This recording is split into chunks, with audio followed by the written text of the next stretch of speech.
Un des objectifs du projet Climafpaca est d'étudier les interactions d'un point de vue climatique entre les arbres et les cultures. Est-ce que les arbres qui sont à proximité des cultures influencent le microclimat des céréales qui poussent en dessous, que ce soit en termes d'évapotranspiration ou même en termes de stress hydrique?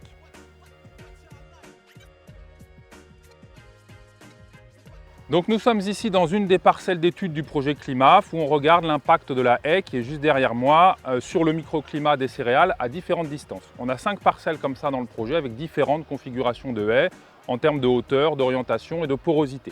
Et on regarde avec ce genre de matériel-là, qui sont des petites stations météo connectées, comment la haie influence le vent, l'humidité, la température, l'hygrométrie, l'ombrage à différentes distances. Et on regarde aussi en parallèle l'impact de la haie sur la production des céréales, en termes de biomasse, en termes de rendement. On le fait avec des mesures au champ, on le fait avec des mesures satellitaires, des mesures de drone ou des mesures de perche littérale sur des indices de végétation. L'objectif de tout ça derrière, c'est d'être mieux à même de modéliser l'impact de la haie sur le développement des céréales pour pouvoir mieux conseiller les agriculteurs dans la gestion, dans l'implantation de leurs haies.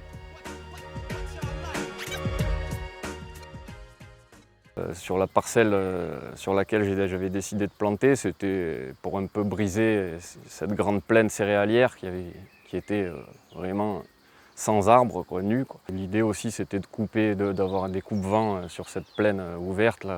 L'été on a toujours un vent d'ouest très chaud, très séchant. Planter des haies pour briser un peu ce vent chaud estival permettra à terme de limiter la consommation en eau de la culture, et l'évaporation, l'évapotranspiration. Surtout que c'est une parcelle sur laquelle j'arrose à 6 jours. Je ne peux pas faire mieux, j'ai 6 passages d'enrouleur, elle est assez grande. Donc quand il fait 40, voire maintenant 45 degrés, on a déjà vu ça ces dernières années, l'irrigation à 6 jours, ça devient très très compliqué, donc j'ai pas mal d'espérance par rapport à ces haies pour aider à soulager la culture entre 2 irrigations. J'ai choisi de planter les alignements en orientation est-ouest pour une question de parcellaire et ensuite pour créer des zones d'ombre, créer des microclimats à l'intérieur de la parcelle. La première idée que j'ai eue, c'est ça, c'était de mettre de la menthe ou de la mélisse, peut-être de la verveine, je ne sais pas si tu as essayé, mais derrière donc les arbres et sur le côté donc sud des alignements, plutôt mettre une culture d'été que je vais irriguer en même temps que la menthe. Voilà. Nos résultats sur l'impact de la haie sur le microclimat des céréales montrent principalement une incidence de la haie sur le vent et le rayonnement.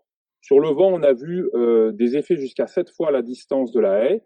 Sur le rayonnement, on voit aussi un effet fort avec une diminution importante du rayonnement à proximité de la haie. Concernant la température, qu'on a suivi aussi tout au long de la saison, on n'a pas vu énormément d'écart, si ce n'est dans les extrêmes, c'est-à-dire que la haie a tendance à tamponner les températures extrêmes, positivement ou négativement, ce qui bien sûr a un intérêt pour les céréales. Au final, le vent et le rayonnement donc, sont principalement impactés. Ce sont des composantes essentielles de l'évapotranspiration qui est réduite à proximité de la haie et qui peut être réduite assez significativement. Bien sûr, c'est à moduler en fonction de l'orientation de la haie, de sa porosité, de sa configuration.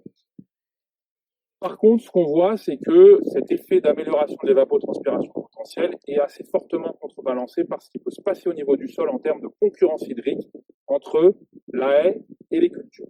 Donc, tout ceci, ça plaide bien sûr pour continuer les études, pour nuancer les études selon le choix des essences. Et le choix des essences va sans doute avoir une importance capitale, selon bien sûr la configuration de la haie, la densité de plantation et la gestion du système racinaire des haies.